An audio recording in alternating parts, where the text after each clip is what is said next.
Everyone, welcome back to another episode of Journey to Purpose. With me today, I have a really special guest, Robert Heath Sr. He is the CEO of the Legacy Leadership Consulting Group, and it's going to be a great chat. Robert, thank you so much for coming today. Well, Philippa, thank you so much for having me. First, very easy question. Where in the world are you? Great question. I am currently residing just outside of Grand Rapids, Michigan, in the small little hamlet, college town of Allendale. That sounds all very lovely and outdoorsy and exotic to me, so I hope it is. Yeah, it's all nice farmland and open spaces and everything. So it's great. The only thing about Michigan that I'm still not a fan of yet, and I moved here because my wife is originally, her family lives here, and so when we got out of Marine Corps, she wanted to move back. Is that we have first winter, we have second winter, and then we have summer. So other than that, I mean, we have 3 days of summer, if that makes, and it just rains, so that helps you feel better. Yeah. No, I can Like, definitely I think we've had understand our 3 it. days. I've been to Detroit in Michigan, isn't it? Yeah, it's about 2 hours east of us. So I did a conference in Detroit. I was speaking at it, and I chose it because no one would know me. So if I was terrible, there was no witnesses. But thankfully, well, I was invited back, so I can't have been terrible. I was just about to say, having met you and talked with you, I can imagine that you probably got a standing ovation. Oh, you're too kind. It wasn't quite that kind of conference, but it went fine, and I got invited back. But it was my only one and only time in Detroit. So another part of Michigan, maybe another time. Yeah, definitely. And how interesting is that? I'm actually going to be speaking in Detroit here in September, I believe. So is it the conference center over the road from the Marriott? It's like a big conference place. It's a lean summit. So one of my friends owns a lean consulting company, so lean manufacturing, lean solutions. And the work that we do is a lot with leaders and how to communicate better. And so I'll be doing a talk on the cost of poor communication for the awesome. lean summit. Funny enough, mine was an agile summit. So apparently Detroit's the place to go for these kind of things. There we go. Exactly. Okay, who knew? Yeah. And I didn't know that you were an agilist. That works. I'm a certified Scrum Master and product owner as well. So that's why I knew there was a reason why we got along. There's so many things we have in common. There are. But less about me, more about you. So let's talk about what you do first and to see where the conversation goes. So the Legacy Leadership Consulting Group, let's talk about the journey to being there and what you've done and why it's important to you. Yeah, no, thank you for the question. And I will try to make a long story a little bit less long. I'm not going to make it short. I won't purport to be able to do that, but I can make it a little bit less long. So I'm originally from Chicago, south side of Chicago. And I always say I grew up what I like to call hood adjacent. I was not in the hood. My parents made sure that we went to good schools and that we had the opportunities to move away from the environments that they grew up in, the things that they saw. However, family members, church, community, I still had those ties, and there were all of those things that happened. I've still had, I've been robbed, I've been had my bike stolen. I've had those types of things happen. But nonetheless, I got to see that there were two worlds that really existed. I got to go to school in a space where I wasn't scared for my life. I got to go and see in a space where college was the expectation rather than the exception, all of those types of things. And growing up, I realized that generational poverty and the school to prison pipeline and all these types of things that plague urban areas are not the norm, and it's not what life is for everybody in the world. And there was a part of me that wanted to be able to do something to impact that. And so originally going to university, one of the big things that I focused on was learning and understanding money, understanding how to influence people. So I focused on economics and speech communication in undergrad. I got my degrees, and then I went on to become a teacher. So I got a master's degree in education and teaching, and went back to schools and began the career trying to be a superintendent. My thought was I will go and learn about education because education is the way to uplift and to move and to change and social mobility, all the things. And I was teaching in Memphis City schools, which at the time was the 20th largest school district in the country. Yeah. And I was, moving up. I was a school improvement team coordinator. I was a coach. I was a basketball coach. I was a Spanish teacher. I was a union representative for my school and for the teachers. I was involved in a lot of different things. And there was a new superintendent that had just come to Memphis City schools who had been a Memphis City school student, had gone out to the Eastern United States and gone to different places in Massachusetts and gotten her degrees and gotten her letters behind her name and gotten the credentials and the qualifications and had done the work of leading school systems. And so she was coming back, and basically she was me in 20 years is what I saw. I was like, yes, I'm going to be able to watch this. I'll be able to see exactly what I'm going to do when I try to go back to Chicago, and life will be great. And I thought that she was amazing. Unfortunately, 18 months later, she wasn't there anymore. And it wasn't because of scandal and like she had done anything, with impropriety or anything like that. It was more rudimentary than that. And I didn't realize it until after the fact. But she had the qualifications, she had the credentials, she had all of the things to be in the position. But what she was missing that I didn't even realize that she was missing was the ability to galvanize the people toward her vision, to make that vision a reality, and to help the people to overcome the obstacles that were on the way. And so what wound up happening is it became this struggle. And I saw this struggle playing out and all the different players that were not necessarily on her side and that were against her. And I looked at it and I said, whoa, again, that's me in 20 years, because I thought that she was a great leader. So, but she was missing some leadership characteristics and quality. I figured that out, but I was like, I thought she was good. So this is going to be me in 20 years if I don't fix something, if I don't figure this out. And I realized, I call this like the next 10 years of my life was really like my leadership sojourn. I was really trying to understand leadership and what it means, what I was missing, what I didn't understand, what I needed to learn. And there were a couple of places that I went to learn this. The first was to law school. So one of the things that I saw in her journey was that there were a number of different players that pulled different levers of power in society. And the fact that she didn't have those on her side is one of the things that made her job a lot more difficult. And I didn't even realize that those players and those powers impacted her job and the change she was trying to do.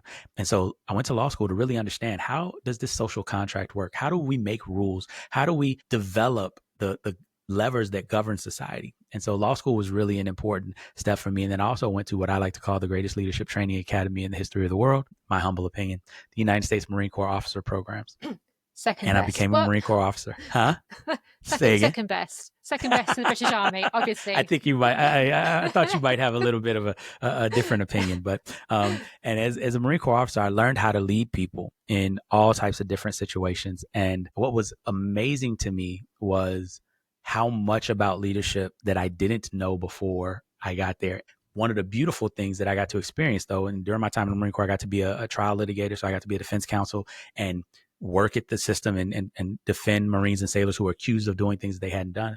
I also got to be a company commander. And so I commanded a company of about 300 Marines and sailors, almost 400 Marines and sailors who, across 3 different bases, and see what it was like leading people and taking care of a large organization and disseminating information and taking care of things, all the rest of that. And I also got to be the civil law officer for the Eastern region of the United States in the Marine Corps, called the Legal Support Services Section East, which basically covers from North Carolina all the way down to Florida, all the way west to the Mississippi River. And in that space, in that time, I got to see a lot of different things. One of the things that I got to see was that I was pretty decent at learning leadership, right? I was awarded the Navy Marine Corps Commendation Medal for my time while I was a company commander. And I got to really do the job well according to my superiors and my peers.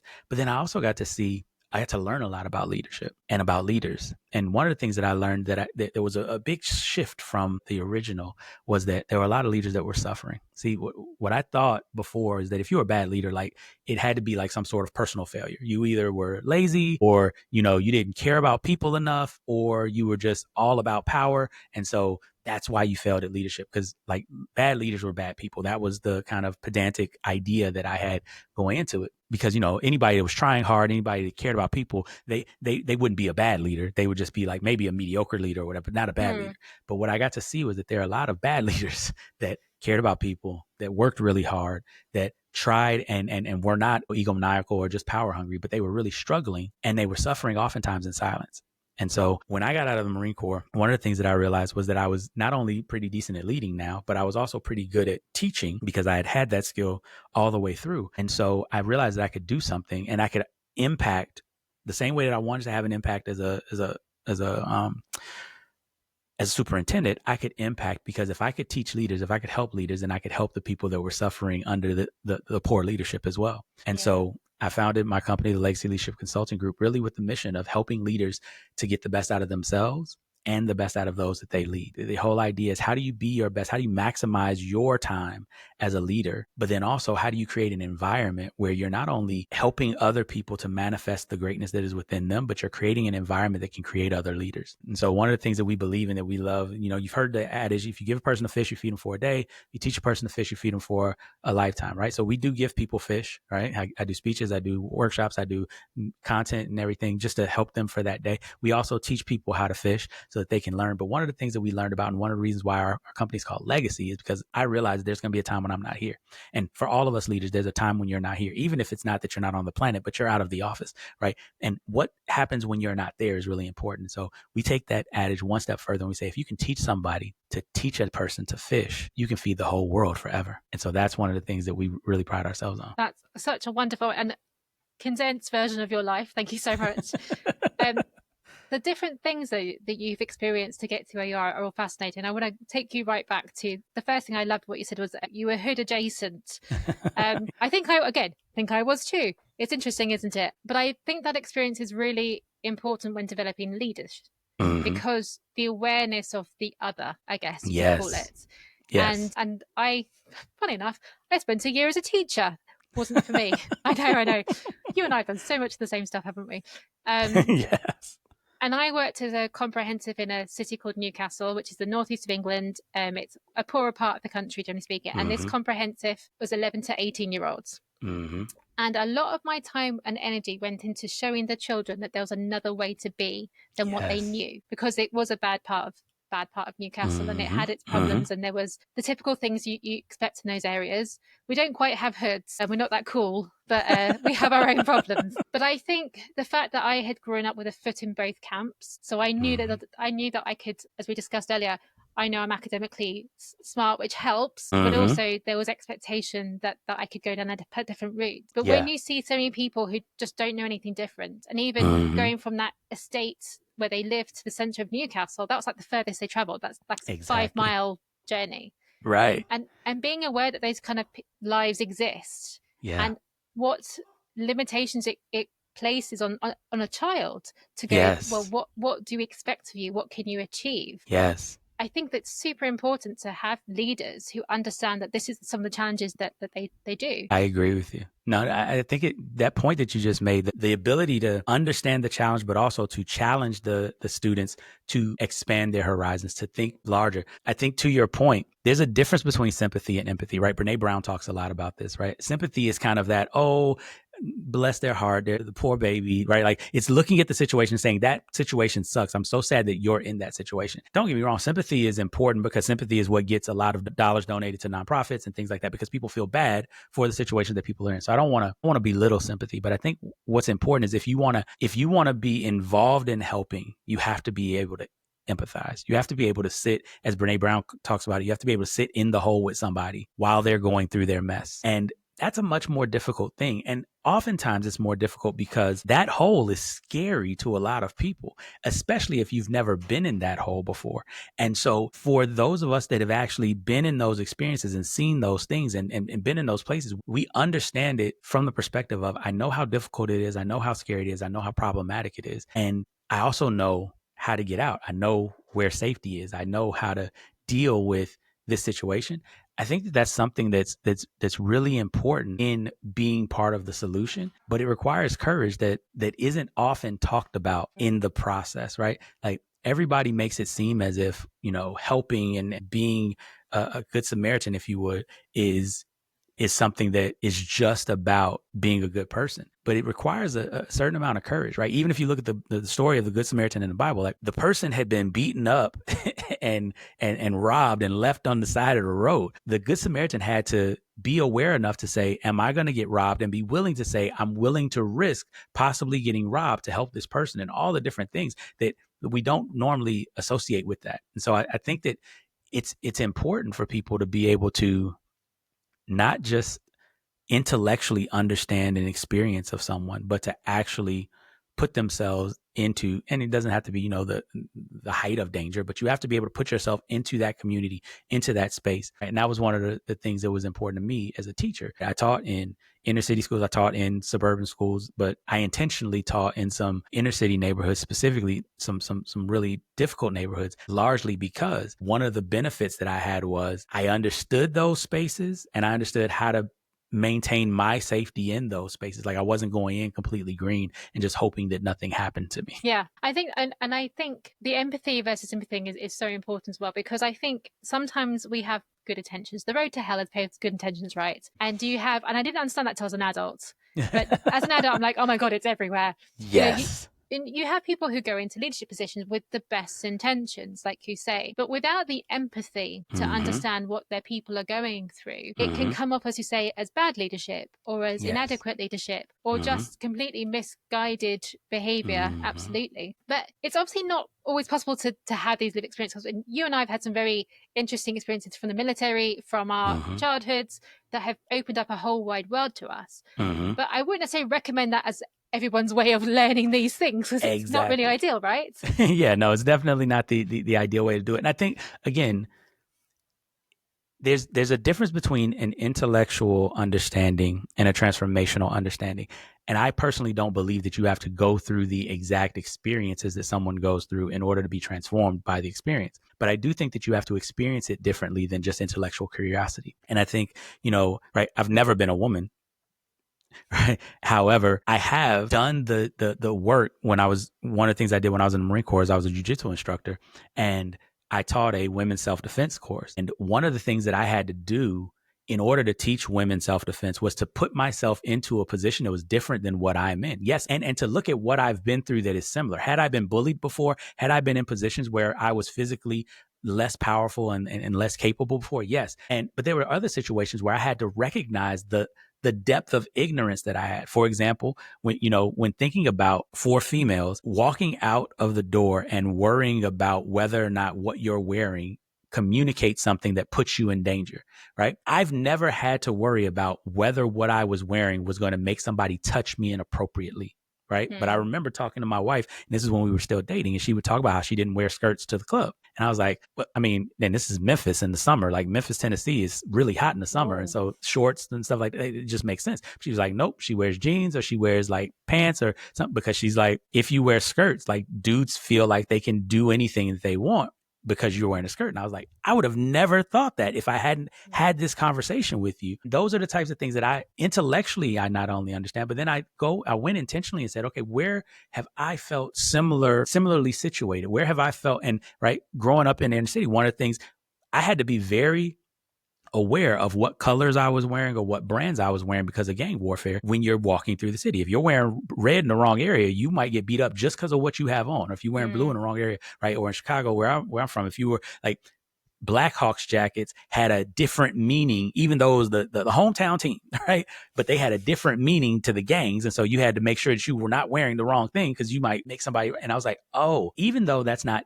exactly analogous, now I can empathize with the fear that comes into that, the uncertainty that comes into that. And now I can engage in that conversation, not from a position of gaslighting, not from a position of minimizing, not from a position of trying to explain away a fear, which is what we oftentimes try to do. We try to make it as if fear is the enemy. And I heard Myron Golden talk about this recently, and I thought it was just a phenomenal explanation of the difference between fear and anxiety. And what he said was, fear is a tool that we have in our body that helps us to avoid danger, right? Mm-hmm.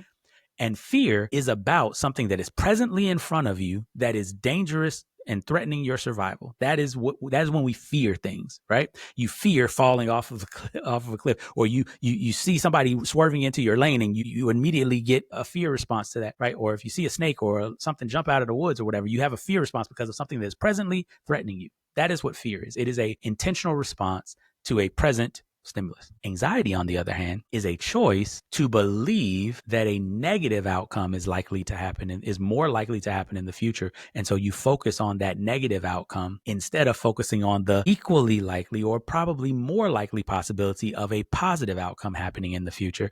And excitement is when you're focused on the positive outcome that's happening in the future. And anxiety is when you're focused on the negative outcome that's happening in the future. But the key thing, that the distinction that he makes, is neither one of them are certain. They are all projections that we put into the future about and beliefs basically that we have about the future. Whereas fear is a response to a clear and present danger. Anxiety is a response to a potential made up danger in the future. And I think that's the piece that we have to kind of recognize is we have to deal with people's fears while also helping them to shift their thinking about their anxieties. I love that. And the interesting fact about anxiety and excitement, you might know already, it's the same chemicals we produce in our body. Exact same chemicals. We just choose to interpret them in a different way, which just shows you the power of the mind and the control that we can have should we choose to. I say it very blithely, like you can just choose to be excited. I know it's not that simple, but actually over time it does come because we create these new neural pathways. Exactly. It becomes habitual. Exactly. And I think if people understand that difference, and Myron is a wonderful person to listen to as well. So thank you for sharing that. Realizing that the fear is here now. There's a reason for that fear. That is a true protection mechanism.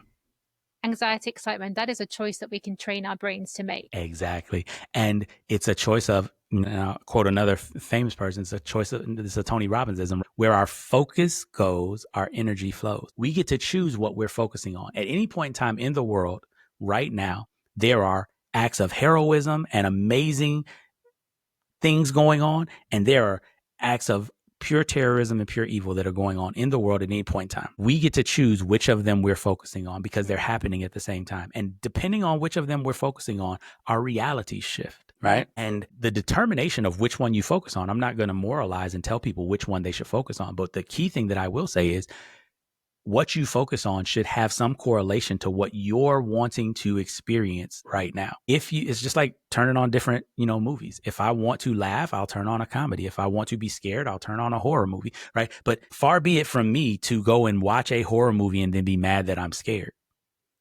as if it's the fault of the director or the actors or everybody else that I'm scared. Like, I chose to watch the horror movie. If I wanted to have comedy, then I could watch the comedy. And you have perfectly articulated why I do not watch horror films, because I do not want to be scared.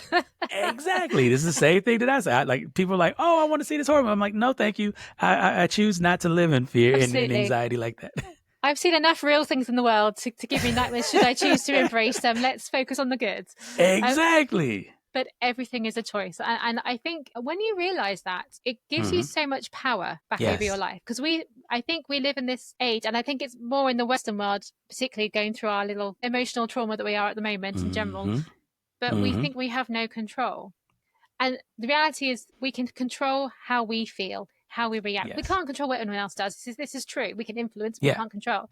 But if you start with yourself and what you focus on, what you give airtime to, it slowly produces a completely different outcome from what you think you might be stuck with. Yeah. And I think we minimize, to your point, I think we minimize that impact, right?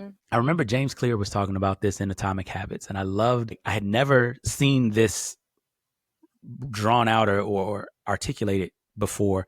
I had seen James Clear talk about it. He talked about the power of 1% change, right? And the mathematics of it, right? Because when you add compounding interest to it, he was like, most people think that if you change 1% a day, well, it's just a little bit of change. It's just a little bit. You're not doing much. But the compounding of 1% change, right? Most people who aren't necessarily mathematicians will probably be like, oh, you change 1% a day over the course of a year, it's 365%. That would make sense, right? But no, because each day you're changing, 1% of what you've changed the previous days. And so by the end of 1 year, someone who has consistently improved by 1% has actually improved. They're 37 times better than they were when they started at the beginning of the year. And when I saw that, it just blew my mind.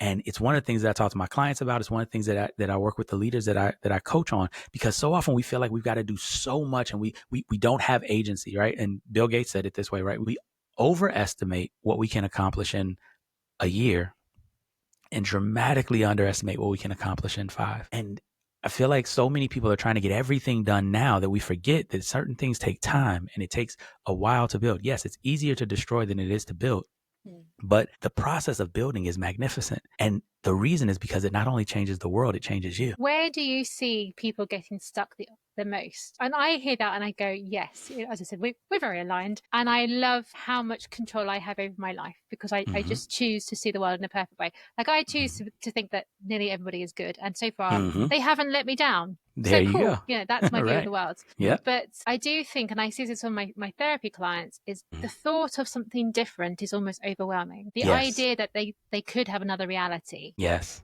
With your clients, how do you help them navigate through that reality? Yeah, that's a phenomenal question, and it's a true statement that, right, change is hard. A lot of times we look at it, and especially when you look at what your habits are, change is even harder, right? Because if you are habitually doing something, you're not even aware that you're making the choice to focus on the thing that then gets you the bad feeling, right? And the cycle begins, and it's already a runaway train before you even recognize that it's happening. So I want to first kind of, because I know that, like we can get really excited about this stuff because we've been doing it for years and we've been in it, right? But I want to meet people where they are just a little bit and say, let's admit and let's all be on the same page. Change is hard, but so is staying the same, right? And so the question is not, is it going to be hard? It's which hard do you want to choose, right? Do you want to choose the hard of continuing to feel helpless and powerless and like you can't do anything about life? Or do you want to choose the hard that A, gets easier over time, and B, gets you the results that you want? And if you want to choose that side, the first thing that I tell people is you have to define success. And that's the first reprogramming that we do. We help people to move from doing what they're supposed to do, or in what we like to call shoulding on themselves, and actually get back into understanding what is your divine purpose? What is the reason that you're here on this planet? How can you be aligned with that? How can you resonate with that, right? And one of the things that we start with is deconflicting a myth that I think is one of the things that people strive for that is really sending them on the wrong pathway. And that's the myth of work-life balance. Right. Everywhere we hear about this work-life balance. And I'm a firm believer that work-life balance does not exist. There's no such thing as work-life balance. And the reason that there's no such thing as work-life balance is because work-life balance forces you to disintegrate yourself. It forces you to be your person at work and your person at home, and to try to balance those on a scale, right? And to try to make sure that they somehow come out even. And here's the problem. You're the same person, whether you're at work, whether you're at home, whether you're in community, whether you're wherever. You're not a disintegrated being. You are an integrated being. And so what I teach my clients to do is to look more instead at work-life harmony. And the reason we focus on harmony is because of the synergistic effect of harmony. Right. So if you've ever listened to music, one of the things that you hear, if you hear one note, you hear two notes just by themselves, right? That's one experience.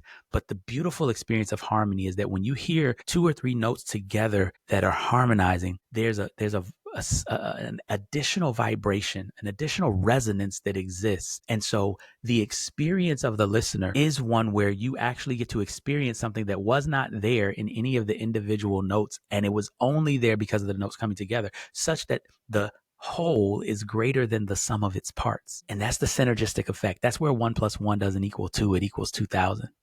Right. And that's what we can have in our lives when we make sure that everything that we're doing is in alignment with our purpose. Now, when I go to work, it impacts and positively impacts what I do at home, which then positively impacts what I do when I go out into the community, which then positively impacts what I do at work. And then there's this virtuous cycle that begins to happen. And now you begin to live a more abundant life because everything makes everything else easier rather than the scarcity kind of mindset where everything is pulling away from everything else. And so that's the first thing that we really try to help people do, is to get an understanding of abundance being there, and that you being able to live in alignment with your divine purpose, you being able to define success for yourself rather than just chase after the definitions of success that everybody else in the world has given you, will dramatically transform how you experience this life. I love that. And I funny enough, I had a similar conversation last year. I was on a business retreat in Spain, and our two mentors, they're a couple of UK billionaires. So one by the name of Alfie Best, and one's called Gerard Ratner. Probably wouldn't know him outside the UK, but they're lovely. But that was the reality check, because particularly when you're running a business, and I'm sure you have it the same in the US, there's this story that we know you're going to be super successful, but you work long hours and it's going to be worth it because that unicorn will arrive, or whatever it is that you see success as. Mm-hmm. And both Alfie and Gerald, in fact, Gerald, he lost everything at one point in his career, like completely went from being a billionaire overnight because something happened, and he's got a very interesting story. But both of them kind of said to me, "Are you happy in what you do?" I was like, "Well, yes, I am." He's like, "Well, why would you change it?" So, well, balance. He's like, "It's a myth." It's a lie. It said, do you enjoy the work? Do you enjoy the play? Do you make time to do enough of both? And how do they integrate? And so after that conversation, I reshifted my life. So I have a game I play called Extreme Day Trips. It's just easier to do from the UK than from the US, but I fly to Europe for a day. And the game is, how cheap can I go and how far can I go? I kind of budget about £100 for the day. Wow. And I've been to Morocco for a day. I've been to Albania, Spain, all these things just for a day. I mean, I obviously could go for longer as well. But that to me is like a little cheat sheet for doing more travel. Again, you and I discussed the fact we both do languages, so I can practice languages, so I can have a new culture experience. But do you know what? I can also answer emails while I'm on the bus or at the airport or doing whatever. And I feel like I'm winning at life when I do that, because it feels like a secret cheat that no one else knows. But actually, it's just integration. That's it. And the beauty of it is when we integrate things, we learn about things that we would have never learned about before when we had them disintegrated and we were only thinking about it from this paradigm, or we were only thinking about it like this. And now you are able to live so much more because you didn't say that it had to be either this or that, right? That's the other thing that I talk to my clients about. So many of us are living under the tyranny of the or, right? We feel like we can only do this or we can do that. But what if we just took a moment and said, what does both and look like? And in that moment, the beauty of our brains, our innovation, our creativity, our ability to call from the ether things that did not exist before and now transform our experience because of something that we didn't know even existed before and would not have existed, but for us asking the question, how can I do both? And that is, I mean, some of the most amazing inventions in the history of humankind have come about because people were saying, we like this, but we would like this too. How can we have both, right? Like the automobile, I love the famous quote from Henry Ford. It's like, if I would have asked the people what they wanted, they would have said a faster horse, right?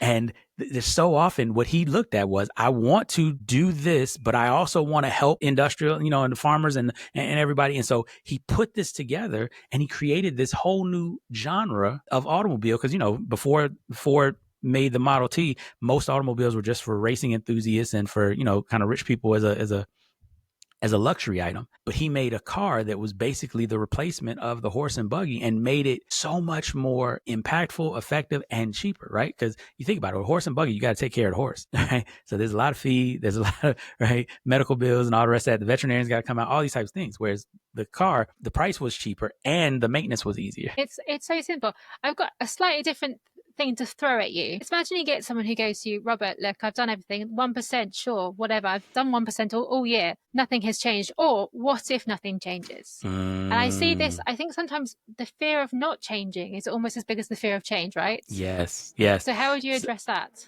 That's a really good question. And I've seen it in both instances, right? The fear of failure is a huge barrier for a lot of people. Right. And generally, when I'm coaching my clients, one of the things that I do is I help them to really play that out. Right. Because again, there's a difference between fear and anxiety. Right. Anxiety is about that thing that we think might be possible in the future. Fear is about the thing that's here. And so one of the things that we talk about is we play that out. Right. I talk to my clients about, I don't create safe spaces. I'm from Southside Chicago. I'm a Marine Corps officer. I'm a jiu-jitsu and martial artist guy. Like the places that I'm safe, you might not be safe in. You probably would, but a lot of other people might not feel safe in. Sounds right? Great to me. Right. And so I don't try to create a safe space for people. What I do is I create what we call a brave space. And a brave space is a space where there's not going to be any judgment, not expecting you to have, right, I say no capes, no masks, no judgment, and no blinders. You don't have to be Superman or Superwoman. You don't have to come in with your representative mask on, making sure and acting like everything is all right. There's no judgment here for what you didn't know before you got here, because we follow the wisdom of the great Dr. Maya Angelou, where she said, give yourselves grace for what you didn't know when you didn't know it. When you know better, do better, right? And so we practice that in that space. But the other thing is no blinders. We face up to whatever the thing is that we're worried about, because courage and bravery are actually called upon in the face of fear, right? It's not in the absence of fear that courageous acts or brave acts happen. And so I call people to their highest selves in this space. But the key thing is that I'll be there with you. We will, whenever I create these environments, it's an environment where you're supported, where you're seen, where you're heard, where you're valued, and you're supported. And now we can go and face anything. And so what we do is we say, okay, let's play that out. What if you do this and nothing changes? What would that look like? What's the worst that can happen? What would it feel like? We go through all of the things and we address it, right? Because once we address it, what we find is that those boogeymen, they shrink into just ideas, right? Those mountains shrink to molehills. And eventually we realize that, yes, it might be an issue. It might hurt. It might not feel good. But now let's talk about the alternative. What if you do nothing and it stays the same? That's always worse, right? Right. And then we look at the other alternative. What if you do something and it changes? And they get extremely ecstatic and extremely happy about the possibility, right? Because they don't want to stay where they are. And some people are like, I'm not willing to move over that. And it's perfectly okay. Because again, we hold space for you where you are. One of the things I learned from Brene Brown, and this was hard for me. This was a hard lesson because I am a problem solver. I am a fixer. Like, I'm a get it done type of person. So like sitting with somebody that doesn't want to change, but is still struggling with the thing was really difficult for me. And Brene Brown and William Bridges both helped me to really overcome this, or at least to get better. I won't say I'm all the way there yet, but I'm on the pathway to patience and being able to hold space. And what Brene Brown taught, and she teaches this in The Gifts of Imperfection, she talks about it in Dare to Lead even more in depth, where she talks about how empathy is about sitting in the hole with someone while they're in the hole and not putting any pressure on them to move from their position. It's just about being with them where they are. Because eventually what happens is that once they have run the course of being in the hole, they will be the person leading the charge to get out of the hole. And now your ability to help will be useful. Until they're ready to get out of the hole, your ability to help is pointless, and it's actually demeaning, and it's patronizing, because it's assuming that they don't know how to get out of the hole, or that they can't get out of the hole themselves. It's not understanding why they're actually in the hole, and it's actually making them feel more isolated and more alone while they're down in that hole, whatever it is.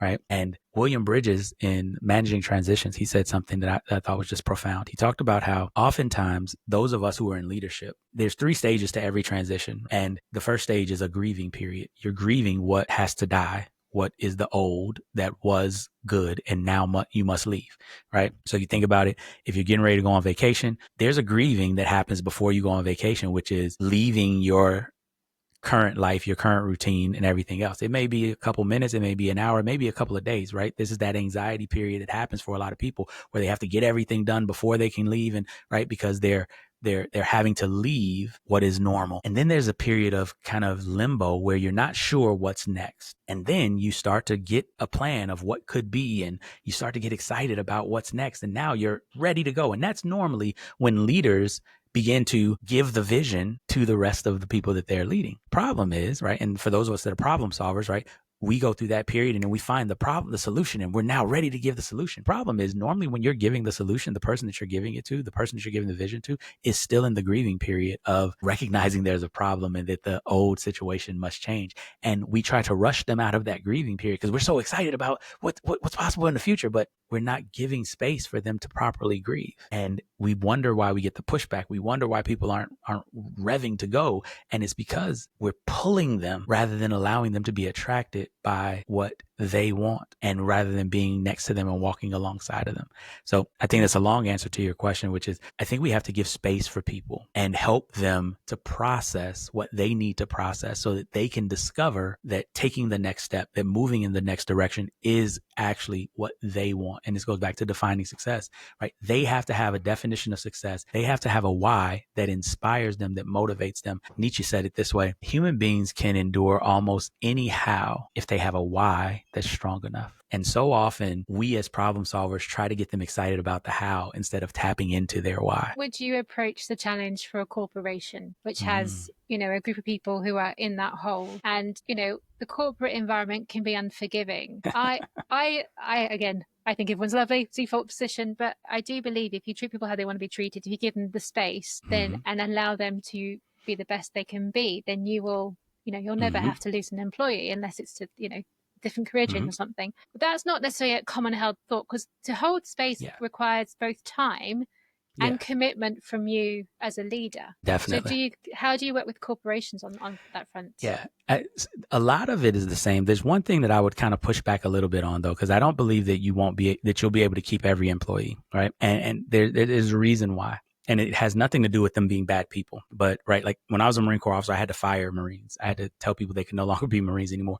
And right in that process, I think one of the things that we have a misconception of is that somebody leaving a team means that something's wrong with the team or something's wrong with the person, right? And I don't subscribe to that. I believe that there are times where the team is the team and they're going in this direction. Let's say we are all on the same bus, we're on the same plane from London and we're going to the US, right? But at the end of the day, and we're flying into Chicago O'Hare, but at the end of the day, I'm going to LA and you're going to Texas. We may be on the same plane all the way to O'Hare. We may be enjoying ourselves, talking, watching movies, right? Having a good old time. But once we get to the gate at O'Hare, you're going to go to the plane or to the gate that's going to Texas, and I'm going to go to the gate that's going to California, and we're no longer going to be on the same plane because we're going different places now.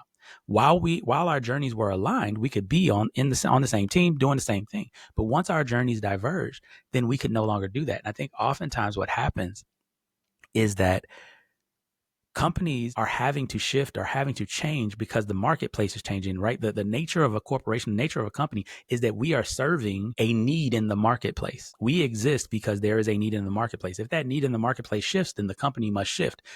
Now, there's a fork in the road. Do the employees want to continue to shift with that shift in the marketplace, or do the employees want to continue going and doing what they were doing? If they don't want to shift, they're not bad people. They really like what they were doing. Yeah. And that's perfectly fine. If you can go find somewhere that you can continue doing that, by all means, right? One of my mentors is Richard Sheridan. He wrote Joy Inc., right? Phenomenal book. He's created a software company, and he basically wrote the book about how he wanted to create a place where people enjoyed coming to work, where people were happy at being at work, right? And one of the things he talks about is sometimes interests diverge. Sometimes people come on and when they first get on our team, everything is great. This is the best place they've ever worked. And then they get married, they have kids, they have whatever, and they need to make more money for the same amount of work that is not necessarily available at his company. He's like, we write them a letter of recommendation. We say, have a great time. It's awesome. Go do what you need to do. We love you. We still care about you. And so often what will happen is people will go and they'll go to big corporate or they'll do whatever they need to do over there to get that experience, to get that money. And then they'll come back and he's got a bunch of boomerang people who've gone out, worked, made a lot of money at another place, and then came back, brought all that experience and brought everything back because they love the culture at Menlo. So the answer to that question is I think that what we have to do as leaders is honor the journey that our people are on while at the same time honoring the vision and the journey that our company is on, and recognizing that while the two may exclude each other at times, that doesn't mean that the people are bad. Jack and Susie Welch wrote a book called The Everyday MBA. And one of the things they talked about in it was you want to love people on the way out the same way you loved them on the way in. Treat your people well, because at the end of the day, if your people no longer fit the profile of your company, there are a couple of things that could have happened and only one of them is their fault. Now, if it was fraud and they completely lied and everything and frauded their way into the company, okay, you don't have to love them necessarily on the way out the same way because they were unscrupulous, right? But generally, that's not the case. Normally what's happening is either one, your system for filtering out people that don't fit your culture and fit your system was faulty, and therefore you need to fix that system. So they shouldn't have gotten through in the first place, right? Or two, at some point in time, that person did fit your culture, but again, the culture changed or the direction changed and now they no longer fit. They couldn't control that. That wasn't their fault. You have that decision-making ability to say, we're going this way instead of that way. And now there's a fork in the road. That person should be treated with respect and love and admiration, and we should help them to find what their next step is. It doesn't mean they get to just stay on the corporate roles, because that is a morale builder. It's a good order and discipline issue. There's a whole bunch of things that go along with that, but that doesn't mean that they have to be a bad person. And I think that's where in the tyranny of the or, we feel like either we're right or they're right. How come we both can't be right, but we can be right, but we can't be right together? This is what's right for you. You go have fun. This is what's right for us. We're going to go this way. I love how you put that. And I think the part that we often miss is that loving them on the way out as they are on the way in. Mm-hmm. And yes, I completely agree with your correction of my statement. You are right. I think what I've seen in my own corporate life in the past is, the wheels keep turning no matter what. That's the nature of the business. And I don't think that people consciously think about that exit piece in the way that you just described. And of course, if you've got someone who's already at that fork in the road and uncertain, to not get the love on the way out makes them feel worse, right? And that's exactly a really simple thing that anyone can change, is going, I hear you, I recognize you, we still think you're great, but we That hope part. your journey is better for you. Exactly. And it's a conversation, right? Like I said, I had to fire 2 Marines from the Marine Corps when I was a company commander. And there were a number of other Marines that we had. We had a deserter platoon that was basically, so if you were arrested for desertion in the Marine Corps anywhere east of the Mississippi River, generally in America, you got out processed at Camp Lejeune, North Carolina. And there were some alternative cases, but generally we got a bulk of the people that got processed for desertion. And desertion was when you were away on unauthorized without leave for more than 30 days, right? And so then you get a warrant for your arrest, you get arrested wherever you were, and you can be brought back. The long story, a little bit less long, is we had gotten it so that instead of getting 1 or 2 or however many people would come through, because this was like a duty rotation, each company would have to just watch whoever it was that came through for the 60 to 90 days that it took to administratively process them out the Marine Corps. And you were on a duty rotation every 4 months, you would get somebody and they would just pop up, and now you got to assign somebody in your company to watch this person and be responsible for them, all that type of stuff. It's a real headache, right? And so what we did instead is we looked at it and we said 2 things. One, we needed more personnel to take care of like our odd jobs and things that we had to do, because we had a lot of ceremonies, a lot of things that we had to do as a headquarters company. So we negotiated with the other companies in the battalion. We'll take all of the deserters. So every month, whenever somebody comes in, we'll take them, process them. And we swapped out other duties that they would take over for us. So now we had the deserter platoon. During that period of time, so every one of those people were getting fired from the Marine Corps. It was a inevitability, right? It wasn't a question of whether they were going to get to stay or whether they weren't. They were getting fired. It was just the administrative processing. And I had some other Marines who were not deserters, but they were on the way to being in a lot of trouble, and we wound up having to fire them as well. And to a person, the interesting thing that I saw when I would counsel them, when I would talk to them, was they were all good people. They all had, and I respected, and being a former defense counsel, I understood, right? Even the people that had committed crimes, even people that I represented that we actually did guilty pleas for, and it actually wound up getting, dishonorably discharged or other than honorably discharged, all those types of things. There was a human side to the story. And those people at some point in time had stood in the Marine Corps, we have yellow footprints. They had stood and swore the oath to protect and defend the Constitution of the United States against all enemies, foreign and domestic. They had done that and said, I'm willing to sacrifice even my life for this country. They had been those people. And something had happened that had moved that along the way. And one of the things that I was really proud about being able to do was I was able to connect to that part of them that still was in alignment with the Marine Corps, that part of them that believed the same things that they believed when they started.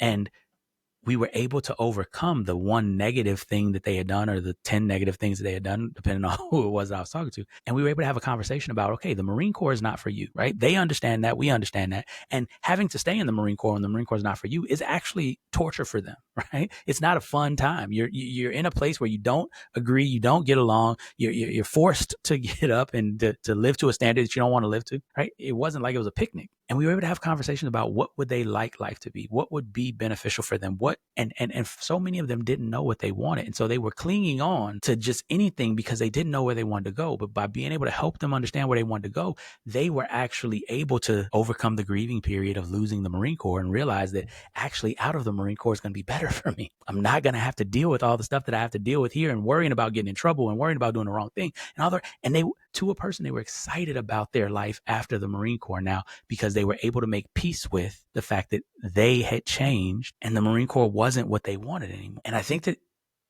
it took time, it took empathy, it took the ability to give them time to process. But the conversations that I was able to have, the connections that I was able to make were so worth it to me because to a person, they left thanking me for helping them prepare for the next journey on their lives rather than being angry at me because they couldn't continue the last journey. What a wonderful reframe. That was the goal. Bring it back round to you. Mm-hmm. What is your purpose then? What is your why? I love that question. So for me, I'm going to give you a little bit of background of this because my purpose is built up in this belief that I have. I believe that everybody is on this planet for a reason. I believe that everybody has greatness within them, that there's a divine purpose, a divine gift that we're all given, and that our kind of ticket to ride on this, space rock hurtling around the sun is to manifest that greatness, to bring that greatness to the world. And that by doing so, we not only make our lives better, we make the lives of everybody that we impact and that everybody we interact with better. right? And so what I feel like my purpose is to positively impact as many people in the world that I can contact and that I can help to facilitate them manifesting their greatness, to be part of them being who they're supposed to be. I believe that my purpose in this life is to help as many people as possible identify and then manifest that gift, that purpose, that divine inspiration that is within them, that is why they're supposed to be here. And so that's what I endeavor to do every day. I believe that you do. Thank you. Thank you so much. Before we finish, I think you had something you wanted to share with the people of the podcast, a free download that everyone can have up in the show notes. Yes.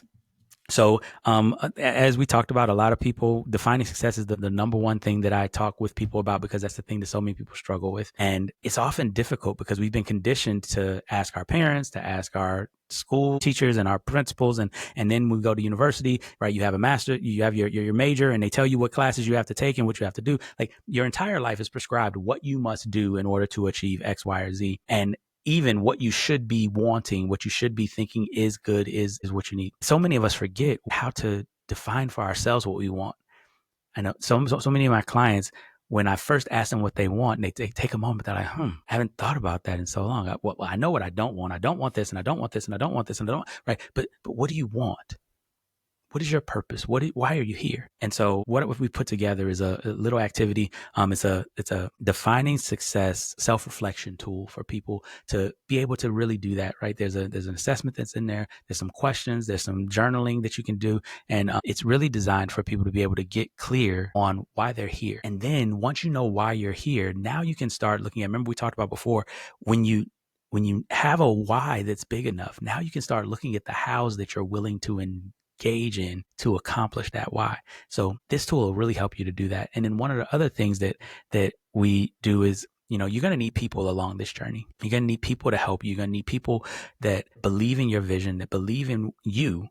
And you have to be able to communicate to build connections so that you can influence those people to do that. Like you were talking about earlier, Philippa, that we control ourselves, but we can influence others, right? And so one of the things that we've done recently was we wrote a book called Courageous Communication, right? And it's a book for leaders, but it's also a book for anybody who's wanting to have influence, regardless of title, regardless of authority. And there's 5 core strategies that we teach in that book about how you can kind of enlist people to your side and have them willing to work on win-win solutions with you. And so one of the other gifts that we have in this bundle is that we have a primer that kind of walks you through some internal questions that you can ask yourself in preparation for conversations and in the process of having these conversations, but also some external questions that you can ask your conversation partner that'll help you to unlock a lot of the connection ability that you have in conversation and the influence powers that you have. Those things are both available. And I know that we'll have in the show notes or something to download. Yeah, amazing. Thank you. They're super generous guests. I think everyone should download them. Even if you think I think it's always good to revisit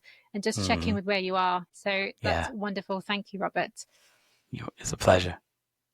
It's been wonderful. I feel we could talk for hours, but I am going to stop us so that people listening can go and download your stuff. So awesome. Thank you ever so much for being here, and I look forward to seeing your business keep growing and all the success that comes with it. And the same to you. It has been a phenomenal pleasure. I can't wait till we do it again and to just see all the things you're doing. Next time you're in the US, let me know, and we'll see if we can meet up or something. Sure. Take care. Thank you.